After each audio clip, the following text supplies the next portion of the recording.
Hello everyone. आज के इस वीडियो में हम लोग जानेंगे कि रिसर्च को करने का क्या मोटिवेशन होता है और ज्योग्राफी में हम लोग जो रिसर्च करते हैं, जो अनुसंधान किया जाता है, उसके पीछे कौन सी प्रेरणाएं काम करती हैं, उसको समझेंगे। सबसे पहले हम लोग जानते हैं क्या परिचय होगा, जिस परिचय में हम लोग जानेंगे मोटिवेशन होता क्या है। तो प्रेरणा या मोटिवेशन जो है एक ऐसा भाव होता है जो किसी भी व्यक्ति को कोई भी कार्य करने के लिए प्रेरित करता है और ये प्रेरणा उस व्यक्ति को अपने लक्ष्य की ओर बढ़ाता है। अगर भूगोल में बात किया जाए तो जो प्रेरणा है वो किसी भूगोलवेता को पृथ्वी पे हो रही भौगोलिक घटनाओं को समझने के लिए प्रेरित करता है। अगर वो भूगोलवेता कोई छात्र है तो छात्र को जानने के लिए प्रेरित करेगा कि वो भौगोलिक घटनाएं क्यों हो रही हैं, मानव का क्या उस पर प्रभाव पड़ रहा है। तो ये सब को जानने के लिए जो हम लोग को प्रेरित करता है उसी को हम लोग मोटिवेशन या प्रेरणा कहते हैं। प्रेरणा से ही अनुशासन भी आता है और अनुशासन के माध्यम से ही हम चीज़ों को और अच्छे से समझ सकते हैं और उस पर शोध कर सकते हैं ताकि उसका हल खोजा जा सके। अब अगर बात करें प्रेरणा के प्रकार की, यानी कितने तरह का मोटिवेशन होता है, तो मेनली दो तरह का मोटिवेशन होता है। एक होता है हमारा इंट्रिंसिक यानी आंतरिक अभिप्रेरणा और दूसरा होता है एक्सट्रिंसिक बाह्य अभिप्रेरणा। लेकिन अलग अलग जोग्राफर्स ने इसको अलग अलग तरह से बांट दिया है, आगे हम लोग जानेंगे। लेकिन मेन होता है इंट्रिंसिक और एक्सट्रिंसिक। ठीक है, अगर हम लोग डॉक्टर एस एन सिद्धार्था के अनुसार जाने तो डॉक्टर एस एन सिद्धार्थ ने बताया था कि जो हमारा एस एन सिद्धार्थ ने बताया था कि जो अभिप्रेरणा है वो 4 प्रकार की हो सकती है अनुसंधान में। 4 प्रकार की अनुसंधान में अभिप्रेरणा उन्होंने बताया था। इंट्रिंसिक एक्सट्रिंसिक तो उन्होंने बताया ही था, मतलब आंतरिक अभिप्रेरणा और बाह्य अभिप्रेरणा। इसके साथ उन्होंने बताया था एक हो सकता है पर्सनल और एक हो सकता है इंटरपर्सनल। पर्सनल मतलब हो गया कि किसी स्पेशल एक पर्सन को ही वो मोटिवेट करता हो, और इंटरपर्सनल हो गया मतलब किसी पर्सन के ग्रुप को मोटिवेट करता हो। ठीक है, इसको हम लोग इस डायग्राम से भी समझ सकते हैं। जैसे कि मान लीजिए इंट्रिंसिक है, इंट्रिंसिक मोटिवेशन है जो किसी व्यक्ति को अंदरूनी रूप से प्रेरित कर रहा है, और वो पर्सनल हो मतलब किसी एक व्यक्ति को अगर कोई चीज़ अंदर अंदर मोटिवेट कर रहा है, मतलब उसके मन को मोटिवेट कर रहा है, तो उससे क्या होगा, पर्सनल सेटिस्फैक्शन आएगा। अगर कोई चीज़ एक्सटर्नल हो मतलब बाहर से उसको मोटिवेट कर रहा हो, उसको फोर्स कर रहा हो कि वो शोध करे, अनुसंधान करे, और वो किसी एक पर्सन को कर रहा हो, तब उसमें हम लोग रिवॉर्ड मान सकते हैं। ठीक है, अगर कोई इंटरपर्सनल हो तो जैसे इंटरपर्सनल में हम बताए थे कि इसमें एक से ज़्यादा लोग हो जाएंगे। तो अगर इंट्रिंसिक हो, आंतरिक, अगर उसको मोटिवेशन मिले उस रिसर्च को करने का, तो उससे क्या हो सकता है, सोशल इंटरेक्शन बढ़ सकता है। अगर वो एक्सट्रिंसिक हो मतलब देख देख के किसी को हो, तब उससे पब्लिक रिकॉग्निशन बढ़ेगा। ठीक है, अब हम लोग जानेंगे ये दो जो मेन प्रकार है इंट्रिंसिक और एक्सट्रिंसिक, वो क्या होता है। क्योंकि हम लोगों ने ये तो जान लिया कि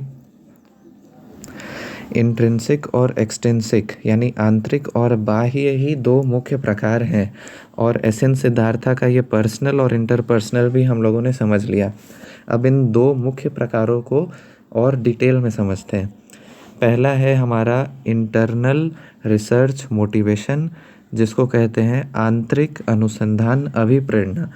मतलब मनुष्य के अंदर की जो इच्छा है, जो रुचि है किसी विषय को जानने की, अनुसंधान करने की, जिससे वो अपनी जिज्ञासा को, अपनी रुचि को पूरा कर सकता है, अपने आप को संतुष्ट कर सकता है, वही अंदर से आने वाली जो भावना है किसी भी रिसर्चर के लिए या किसी भी व्यक्ति के लिए, उसी को हम लोग कहते हैं इंटरनल मोटिवेशन। जैसे उदाहरण दिया गया है यहाँ पे, जैसे एक ज्ञानी व्यक्ति है, मान लीजिए स्वामी विवेकानंद एक ज्ञानी व्यक्ति थे। वो कभी भी खुद को ज्ञान से परिपूर्ण नहीं मानते थे। उनका मानना था कि ज्ञान और मतलब जीवन के साथ जैसे जैसे समय बढ़ते जाएगा और ज्ञान मिलते जाएगा, ज्ञान कभी ख़त्म नहीं होगा। तो ऐसे ही ज्ञानी व्यक्ति जो है वो अपनी रुचि के लिए किसी चीज़ को जानने के लिए हमेशा उसके अंदर से ही एक मोटिवेशन आता है जिससे वो और अध्ययन करते जाता है। तो इस तरह के मोटिवेशन को, प्रेरणा को आंतरिक अभिप्रेरणा कहते हैं। ठीक है, ये हो गया हमारा इंटरनल रिसर्च करने का मतलब, ये हो गया हमारा रिसर्च करने का इंटरनल मोटिवेशन। दूसरा आता है हमारा रिसर्च करने का एक्सटर्नल मोटिवेशन, मतलब बाहर से जो हम लोग देख के मोटिवेट हो जाते हैं किसी रिसर्च को करने के लिए।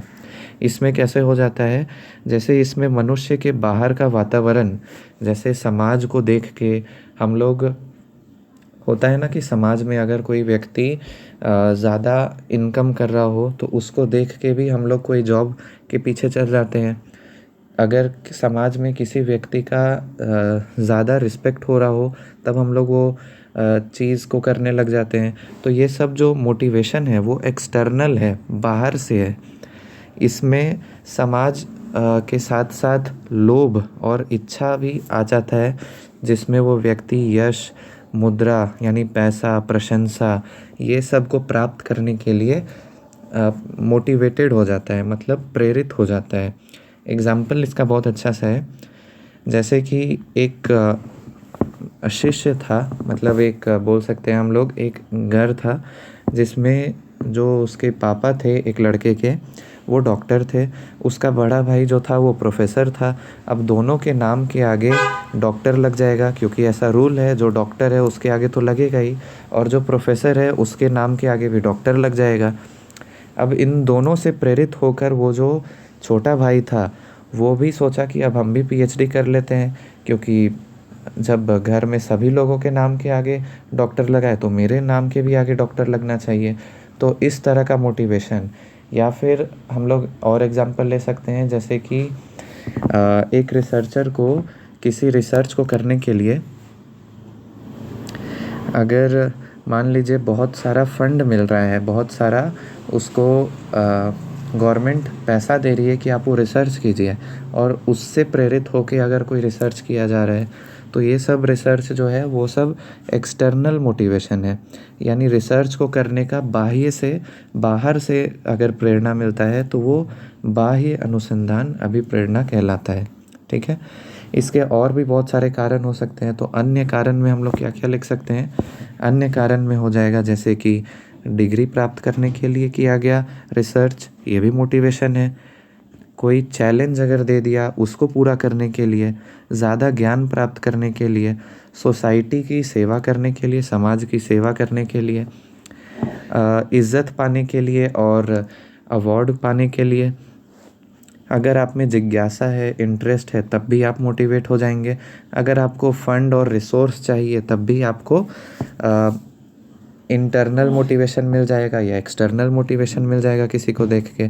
तो इस तरह हम लोग कह सकते हैं कि निष्कर्ष जो आपको खुद अपने शब्दों में लिखना है, तो इस तरह आप लोग कह सकते हैं कि किसी भी सब्जेक्ट में, किसी भी विषय में जो प्रेरणा होती है वो उस विषय को और अच्छे से समझने के लिए काम करती है। अगर भूगोल में कहा जाए तो भूगोल इतना व्यापक विषय है जो पृथ्वी पर घटित हो रही सारी मानवीय और भौतिक प्रक्रियाओं को समझने का एक काम करता है ये विषय। तो इसलिए भूगोल में अनुसंधान में जो ये प्रेरणा है वो बहुत महत्वपूर्ण है, और इस प्रेरणा के ही कारण भूगोल जो है वो और अच्छे से मतलब खुद को डिफ़ाइन करते जा रहा है। भूगोल और अच्छा विषय बनते जा रहा है और डीप में भूगोल को और समझा जा रहा है। तो उसका कारण ये प्रेरणा ही है, जो इंटरनल भी है और एक्सटर्नल भी है। तो आई होप आपको समझ में आया होगा कि क्या होता है किसी रिसर्च को करने का मोटिवेशन। मैंने बताया रिसर्च सबसे पहले मोटिवेशन होता क्या है, ज्योग्राफी में क्या मोटिवेशन है। उसके बाद मैंने बताया कि मोटिवेशन के 2 प्रकार होते हैं मेनली। एस.एन. सिद्धार्था के 4 टाइप्स भी बताए। उसके बाद उन दोनों टाइप्स को अलग अलग से बताया, और फिर जो एक्स्ट्रा टाइप्स भी हो सकता था उसको भी बताया, और लास्ट में कंक्लूज़न जो आपने अपने वर्ड्स में हो सकता है उसको बताया। तो इस तरह से अगर क्वेश्चन आता है कि what is motivation in research, तो आप आंसर लिख सकते हैं। Thank you.